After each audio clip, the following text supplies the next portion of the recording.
नमस्कार मित्रों, हर हर महादेव। हिंदू सनातन धर्म में कुल 18 प्रमुख पुराणों का जिक्र हमें मिलता है, जिन्हें हम महापुराण कहते हैं। इनके अलावा और 18 पुराण भी मिलते हैं, जिन्हें हम उप पुराण के नाम से जानते हैं।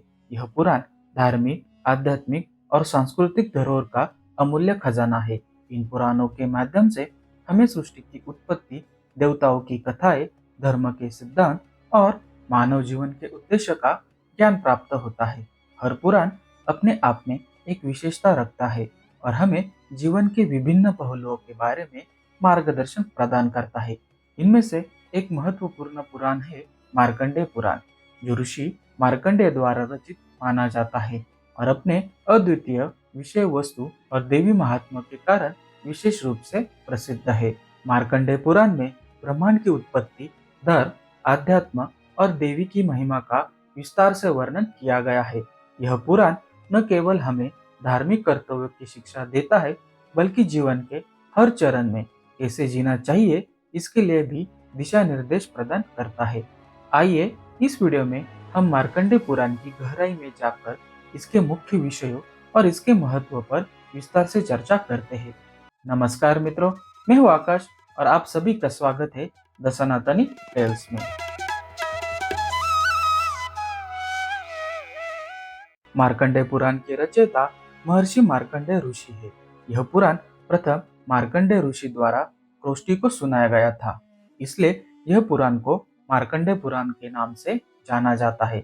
इसमें विश्व की उत्पत्ति, विनाश, धर्म समाज के नियम, पूजा विधियां, पुनर्जन्म, कर्म और मोक्ष के मार्ग और अन्य धार्मिक विषयों पर विस्तृत जानकारी मिलती है। इस पुराण की एक खास विशेषता यह है कि यह देवी महात्मा का भी वर्णन करता है, जिसे दुर्गा सप्तशती या चंडी पाठ के नाम से भी जाना जाता है। यह पुराण मुख्य रूप से भक्ति, आध्यात्मिक और मानव जीवन के उद्देश्य पर प्रकाश डालता है। मार्कंडेय पुराण में कई कहानियां और उपकथाएं हैं, जिनमें से कुछ सबसे प्रसिद्ध है, जैसे मार्कंडेय ऋषि की अमरता की कहानी। यह कहानी मार्कंडेय ऋषि के बारे में, जिन्हें भगवान शिव से अमरता का वरदान मिला था। अगर आप भी हमारी सनातन संस्कृति और धर्म की गहराइयों में और अधिक जानना चाहते हैं, तो चैनल को सब्सक्राइब करना ना भूलें। हर हफ्ते नई और अद्भुत कहानियों के साथ हम आपके पास आते रहेंगे। तो मित्रों, चले जानते हैं मार्कंडेय ऋषि का परिचय। मित्रों, मार्कंडेय ऋषि जी के पिता का नाम मरकुंड ऋषि था। बहुत समय तक उनको संतान की प्राप्ति नहीं हुई, तो उन्होंने अपनी पत्नी के साथ भगवान शिव की आराधना करने का निर्णय लिया। फिर मरकुंड ऋषि और उनकी पत्नी ने भगवान शिव जी की प्रखर तपस्या की। उनकी इस तपस्या से भगवान शिव प्रकट हुए और उनसे तपस्या का कारण पूछा, तो मरकुंड ऋषि ने कहा कि वे निसंतान है और उन्हें संतान की प्राप्ति का वरदान चाहिए। तब भगवान शिव जी ने कहा कि आपको गुणहीन दीर्घायु पुत्र चाहिए या गुणवान पुत्र चाहिए, जो 24 साल का अल्पायु पुत्र होगा। तब मार्कंड ऋषि ने कहा कि उन्हें अल्पायु लेकिन गुणी पुत्र चाहिए। भगवान शिव ने उन्हें ये वरदान दे दिया। मार्कंडेय ऋषि जी पर हमने पहले से ही एक डिटेल में वीडियो बनाया है, उसकी लिंक आपको डिस्क्रिप्शन बॉक्स में एवं आई बटन पर मिल जाएगी।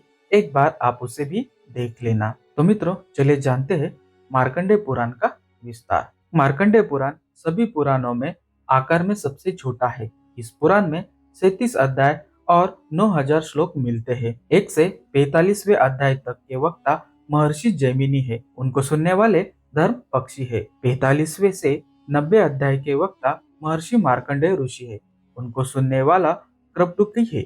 इस पुराण में मार्कंडेय ऋषि ने मनुष्य के कल्याण के लिए नैतिक, आध्यात्मिक, सामाजिक एवं भौतिक विषयों का भली भांति ज्ञान किया गया है। मार्कंडेय ऋषि ने इस पुराण में भारतवर्ष की प्रकृति से उत्पन्न होने वाले वैभव और खूबसूरती को प्रकट किया गया है। इनमें से कुछ प्रमुख खंड ऐसे है। सृष्टि खंड, इस खंड में ब्रह्मांड की उत्पत्ति और उसकी संरचना का वर्णन किया है।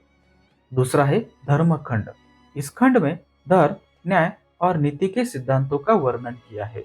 तीसरा है माता दुर्गा खंड, इस खंड में दुर्गा माता के विभिन्न रूपों का और उनकी पूजा का महत्व बताया गया है।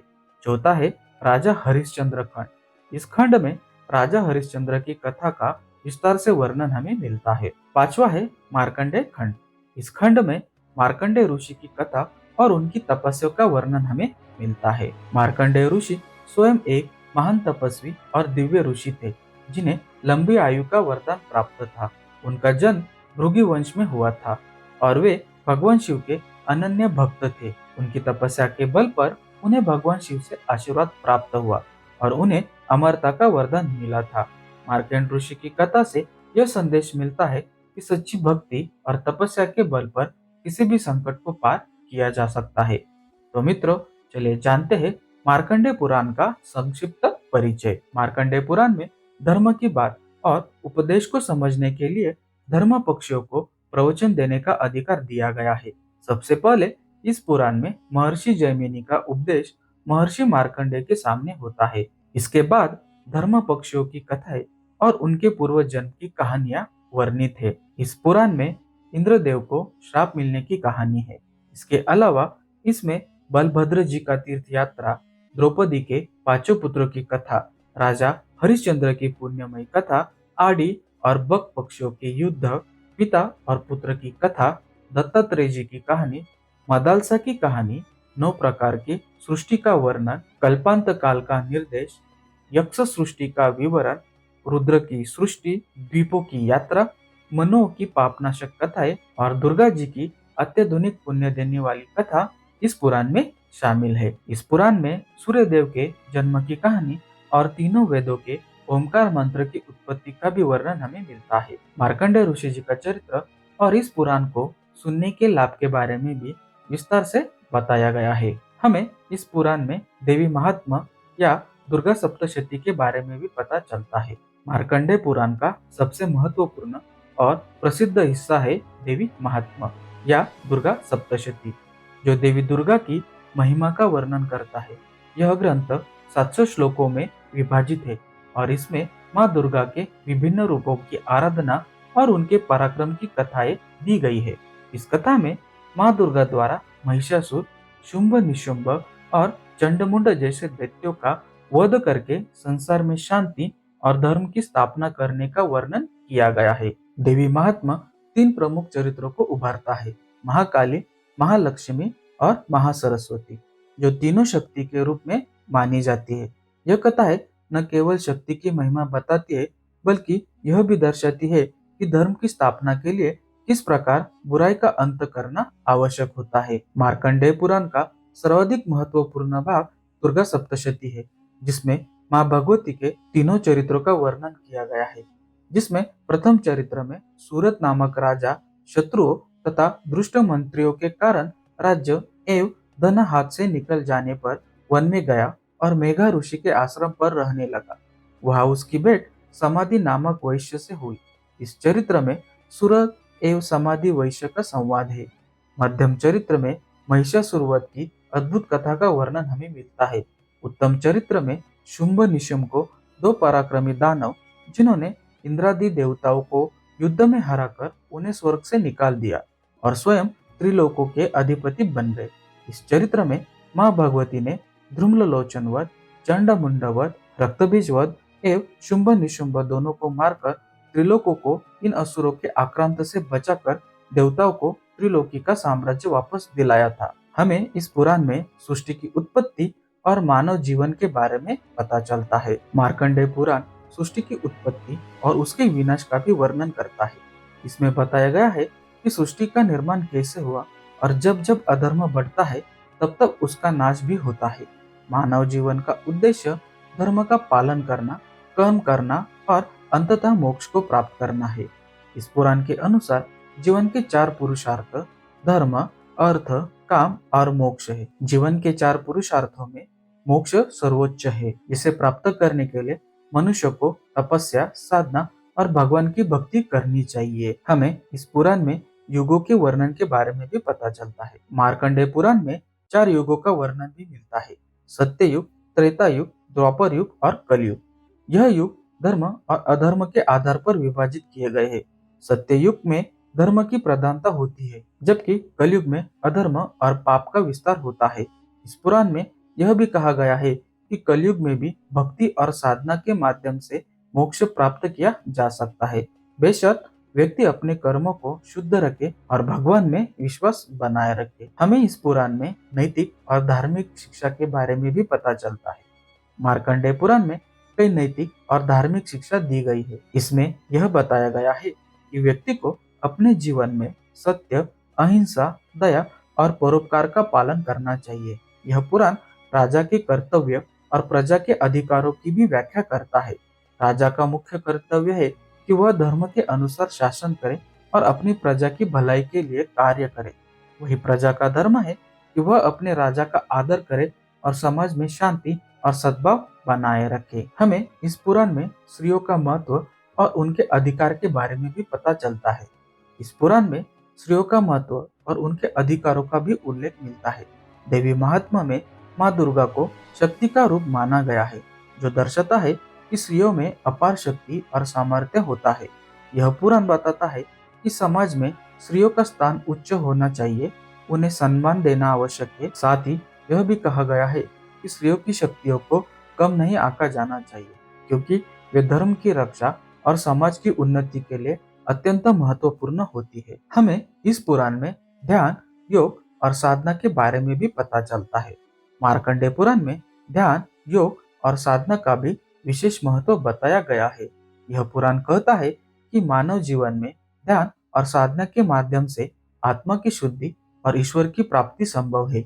योग के माध्यम से शरीर और मन को नियंत्रण किया जा सकता है, जिससे व्यक्ति मोक्ष की ओर अग्रसर हो सकता है। मार्कंडेय पुराण के अनुसार ध्यान और योग के बिना जीवन अधूरा है, क्योंकि यही आत्मा को परमात्मा से जोड़ने का माध्यम है। मित्रों, हमें इस पुराण में भगवान विष्णु और भगवान शिव की महिमा के बारे में भी पता चलता है। इस पुराण में भगवान विष्णु और भगवान शिव की महिमा का भी वर्णन किया गया है। भगवान विष्णु को सृष्टि के पालनकर्ता और भगवान शिव को संहारकर्ता माना जाता है। दोनों देवताओं का महत्व अलग अलग कार्यों में है, लेकिन दोनों ही धर्म की रक्षा और संसार में संतुलन बनाए रखने के लिए आवश्यक है। मार्कंडेय पुराण में भगवान विष्णु के विभिन्न अवतारों का भी उल्लेख मिलता है, जो धर्म की स्थापना के लिए अवतरित हुए हैं। भगवान शिव की भक्ति के महत्व पर भी जोर दिया गया है, क्योंकि शिव ही मोक्ष के दाता है और वे अपने भक्तों को सदैव आशीर्वाद प्रदान करते हैं। विभिन्न उपाख्यान एवं महात्म्य से भरे हुए इस पुराण में राजा हरिश्चंद्र का उपाख्यान बहुत करुण एवं मार्गिक प्रसंग है। सत्य की रक्षा के लिए राजा हरिश्चंद्र ने न केवल अपना राज्य, धन, ऐश्वर्य अपितु पुत्र एवं पत्नी को भी बेच दिया एवं स्वयं ऋषि विश्वामित्र की दक्षिणा पूरी करने के लिए स्मशान में चांडाल बनकर सेवा करने लगे। तो मित्रों, चले जानते हैं मार्कंडेय पुराण सुनने का फल। मार्कंडेय पुराण सुनने से जीवन के सारे पाप क्षय हो जाते हैं, धर्म की वृद्धि होती है। माँ दुर्गा के इन चरित्रों को सुनने से धर्म, अर्थ, काम एवं मोक्ष की प्राप्ति होती है। मनुष्य दीर्घजीवी होता है तथा संसार के समस्त सुखों को भोग कर माँ भगवती के लोक को प्राप्त करता है। तो मित्रों, आज के वीडियो में बस इतना ही। उम्मीद है कि आपको वीडियो अच्छा लगा होगा। अगर आपको ये वीडियो अच्छा लगा तो लाइक और शेयर जरूर करें। अगर आप ये वीडियो यूट्यूब पर देख रहे हो तो चैनल को सब्सक्राइब कीजिए और फेसबुक पर देख रहे हो तो पेज को फॉलो जरूर करें। इस वीडियो को अंत तक देखने के लिए आपका बहुत बहुत धन्यवाद। हर हर महादेव।